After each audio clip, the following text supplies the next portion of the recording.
Vamos lá, então, pessoal, Administração Pública Direta 2, tá? Desculpa, Administração Pública Direta, vídeo 3. Vamos lá. Vamos falar, então, sobre a classificação dos órgãos públicos, onde nós paramos na última, né? Nós vimos as três características essenciais: não tem personalidade, criados por lei, de iniciativa do chefe do executivo, quando são órgãos do executivo, e os agentes públicos é que representam o querer e o agir dos órgãos públicos. Vou falar um pouco sobre a classificação dos órgãos, tá? O tema da classificação dos órgãos, pessoal, ele é... Cara, cada doutrina traz uma classificação diferente, é um tema infindável, chatíssimo, muita classificação ali, não tem muita aplicabilidade prática. Então eu vou selecionar ali as classificações, os critérios que são mais relevantes, tá? Mas saibam que existem outras classificações também, beleza? Eu respeito o saco de vocês, eu não vou ficar enchendo tanto o saco com uma centena de classificação. A primeira classificação que me parece importante é a classificação dos órgãos quanto à sua estrutura, tá? E aí nós temos uma classificação muito simples. Existem os chamados órgãos públicos simples e os órgãos públicos colegiados. O órgão público simples é aquele que as manifestações de vontade são tomadas individualmente, por um único agente, tá? E os órgãos de natureza colegiada é quando suas manifestações de vontade são adotadas predominantemente por mais de um agente público, tá? Então, os órgãos simples, as decisões e manifestações são formadas individualmente por um só agente, e os colegiados, as decisões e manifestações são formadas por um conjunto de agentes. E aí a gente tem aí o exemplo da JARE, que é a Junta Administrativa de Recursos e Infrações, no âmbito do trânsito. Tem o Conselho Administrativo de Recursos Fiscais, que é o CARF, que funciona como se fosse um tribunal, tá? Que são decisões predominantemente colegiadas. As juntas de recurso administrativo, tributário, a chamada JURAT, isso é no âmbito municipal, aqui em Joinville, que predominantemente são decisões dadas por mais de um agente. O TAT, que funciona em Floripa e é um órgão de natureza estatal, são os tributos dos estados, em última instância são julgados pelo Tribunal Administrativo Tributário, que também predominantemente as decisões são dadas por mais de um agente, tá? Os órgãos públicos quanto às suas funções, tá? Então, a classificação quanto à estrutura, simples e colegiados, quanto às suas funções. Nós temos aí os órgãos chamados ativos, os órgãos de controle, os consultivos e os contenciosos. Os órgãos ativos são predominantemente aqueles órgãos destinados à fiscalização. É aquele órgão que vai à rua, aquele que põe a mão na massa, diríamos, tá? Então, eles expressam as decisões estatais para o cumprimento e finalidade da pessoa jurídica. Predominantemente são aqueles órgãos de chamada execução, de fiscalização. Coloquei ali os exemplos.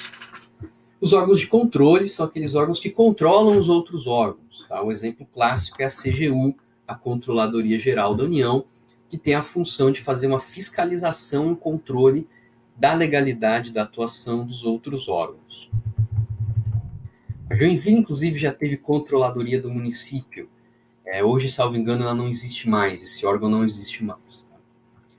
Existem também os chamados órgãos consultivos, que são aqueles órgãos que dão aconselhamento, elucidações, tá? E na maioria das vezes eles atendem aos órgãos ativos e de controle. O exemplo clássico ali, por exemplo, é a Advocacia Geral da União, a AGU, que dentro de suas competências ela também tem a competência de emitir pareceres sobre a legalidade de leis, sobre a legalidade de alguns atos e assim por diante. No âmbito municipal, nós temos as Procuradorias dos Municípios e no âmbito estadual, a Procuradoria do Estado, que também tem essa função de representar o poder público e também emitir pareceres consultivos para os demais órgãos. E temos também os chamados órgãos contenciosos. Esses órgãos contenciosos, pessoal, eles funcionam como quase um judiciário. tem processo, tem sessão de julgamento, tem recurso, tá? E eles são responsáveis pelo chamado contencioso administrativo. Então, eles fazem o julgamento de processos administrativos, órgãos que fazem o contencioso. Por exemplo, o CARF, no âmbito dos tributos federais. O INSS, ele tem uma atividade também contenciosa. Quando você vai lá pedir sua aposentadoria, e, por exemplo, ela é negada, você pode apresentar um recurso administrativo, que vai aí ser apreciado por um órgão dentro do INSS, responsável por julgar esses recursos aí que indeferem benefícios. Então, a administração pública, ela tem uma complexa estrutura de contenciosos administrativos, tá? Eu destaco especialmente no âmbito tributário. No âmbito tributário, esses órgãos eles têm uma atividade muito intensa e muito importante. Vocês verão isso melhor lá na disciplina de direito tributário. Mas isso é importante. Então, tem alguma atuação da Fazenda, você não necessariamente precisa questionar esse ato diretamente no judiciário, você pode apresentar uma impugnação administrativa. O caso mais fácil de entender é em multa de trânsito, né? Você recebe a multa, quem nunca tomou a multa, né? Se não tomou, você vai tomar. Você recebe uma multa e você tem lá um prazo para apresentar uma impugnação. Quando se apresenta essa impugnação, inicia-se esse contencioso administrativo aí, tá? Também os órgãos podem ser divididos quanto à sua posição estatal. E aqui nós temos uma classificação importante, que é dividida entre órgãos independentes, órgãos autônomos, superiores e subalternos. Essas três classificações, pessoal, geralmente aparecem no âmbito federal. No âmbito municipal e no âmbito estadual, essa separação não é muito comum, por uma razão muito simples. Principalmente no âmbito municipal, a estrutura organizacional é simples, tá? Da maioria dos municípios. Até Joinville mesmo, que é um dos municípios, o maior município em população de Santa Catarina, a gente tem uma estrutura organizacional relativamente simples, tá? Então, essa estrutura que eu estou colocando para vocês, ela é típica de órgãos federais e nem todos os órgãos federais, tá? Então, basicamente, nós temos os órgãos ditos independentes, autônomos, superiores e subalternos. Os independentes são aqueles órgãos onde emanam predominantemente as decisões políticas e são representados pelos poderes da República, executivo, legislativo, judiciário. Alguns autores colocam aí também o Ministério Público e o Tribunal de Contas. É uma discussão complexa, não vou entrar nessa bola dividida, mas alguns autores colocam também MP e TC como órgãos independentes. Então, eles representam diretamente o poder estatal, e é dali que emanam as decisões políticas que interferem sobre a vida de todos nós. Então, esses três poderes são aquilo que nós chamamos de órgãos independentes. Abaixo dele, nós temos os chamados órgãos autônomos. Estão na cúpula da administração pública, mas abaixo dos independentes, onde ainda predomina uma decisão de natureza mais política. Eles possuem autonomia financeira, administrativa e técnica. São órgãos de planejamento, coordenação e supervisão. Na maioria dos casos, seus dirigentes são agentes políticos e comissionados. Depois eu dou um exemplo para ficar claro. Já os órgãos superiores, eles estão no terceiro nível hierárquico, portanto, abaixo do autônomo, abaixo do independente. Eles detêm certo poder de direção e decisão, comando e controle, mas eles não possuem autonomia e independência, justamente porque estão submetidos aos demais órgãos. E, por fim, os chamados órgãos subalternos. Esses são aqueles órgãos de frente, o órgão de ponta, que a gente costuma dizer. Tá?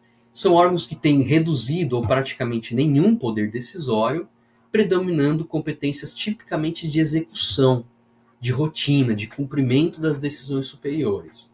Então, vamos imaginar do ponto de vista federal, para ficar claro. Tá? Como órgão independente, imagine aí o Poder Executivo Federal, atualmente comandado pelo presidente da República, Jair Bolsonaro. Esse é o Poder Executivo Federal, ele é o chefe do Poder Executivo. Abaixo dele, vamos imaginar que nós temos aí o Ministério da Economia. Vamos falar do superministro Guedes, tá? Então, no primeiro nível hierárquico, o Poder Executivo Federal, comandado pelo Bolsonaro. No segundo nível, nós temos o Ministério da Economia. Eu estou pegando só um tronco, tá? Podia ser o Ministério da Educação, podia ser o Ministério da Saúde. Vamos falar do Ministério da Economia. O Ministério da Economia, ele é um órgão autônomo. Tá? Abaixo do Ministério da Economia, por exemplo, nós teríamos aí as superintendências da Receita Federal, que são regionais. E como órgão subalterno, nós teremos a Delegacia da Receita Federal. Tá? Então, Delegacia da Receita, Superintendência da Receita, Ministério da Economia, Presidência da República. Esses três níveis são órgãos públicos, não tem personalidade jurídica. Quem está por trás de todos eles é a União Federal, esta sim, pessoa jurídica de direito público interno com personalidade jurídica própria. Notem que, na medida que nós vamos descendo nessa escala hierárquica, vai diminuindo a influência política da decisão e aumentando a influência técnica da decisão, tá? Então, na medida que nós vamos descendo nessa escala hierárquica, os atos eles vão diminuindo em teor político e aumentando em teor técnico, até chegar aqui na Delegacia da Receita Federal, que é um órgão eminentemente técnico.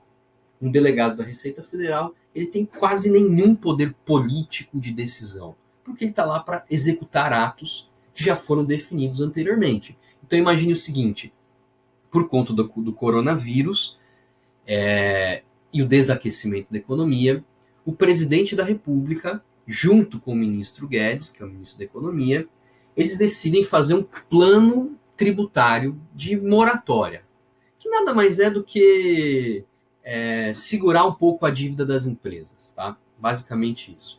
Então, um tributo que venceria hoje, eu jogo esse tributo para vencer em julho. Tá? O presidente da República e o ministro da Economia decidiram isso. Vamos fazer. Beleza. Como? Eles elaboram aí uma normativa técnica junto com a Superintendência da Receita e com o secretário da Receita Federal. Feita essa normativa técnica, eles encaminham essa norma, tá? Eles encaminham essa norma, geralmente uma instrução normativa, para os delegados da Receita. O que os delegados fazem? Cumprem. Só isso. Eles não têm autonomia de decisão, de regra. Eles vão lá e simplesmente cumprem, tá? Pois bem, pessoal, então, vamos ficar só nessas três classificações aí, classificações dos órgãos, quanto a sua estrutura, quanto às suas funções, quanto à sua posição estatal, ok? E vamos ficar só por esses, eu não vou falar mais de muitos, senão a gente vai perder muito tempo, e muitas dessas classificações, eu particularmente acho elas bem inúteis. Mas é importante vocês saberem que existem outras. Nós só vamos ficar com esses três critérios. Órgãos quanto à estrutura, órgãos quanto às suas funções exercidas e órgãos quanto à sua posição estatal. Quanto às funções ali, gente, eu só queria fazer um destaque importante. É possível vocês encontrarem órgãos que eles acumulem mais de uma dessas funções. Eu vou dar o exemplo do Tribunal de Contas. O Tribunal de Contas, ele é um tribunal vinculado ao legislativo, que ele tem basicamente essas 4 funções que eu coloquei ali. Ele é um órgão ativo, porque ele faz auditorias. Ele é um órgão de controle, porque ele predominantemente controla os demais órgãos públicos na atividade financeira e contábil desses órgãos. Ele tem uma certa atividade consultiva, tá? Ele tem uma certa atividade consultiva, ou seja, o prefeito, o governador, o presidente pode apresentar algumas consultas aos tribunais. E ele também tem uma atividade contenciosa, porque uma empresa ou um governante que foi notificado pelo Tribunal de Contas, ele pode apresentar um recurso, isso é feito por meio de um processo chamado tomada de contas, e que inaugura verdadeiramente um processo, com recursos, julgamentos, etc. Tá? Então, cuidem com isso. Vou interromper esse vídeo e aí a gente volta para o último vídeo. Glória a Deus, Iemanjá, Exu, Preto Velho. Nós veremos o último vídeo, que é o regime jurídico da administração direta. Beleza? Muito obrigado. Até logo.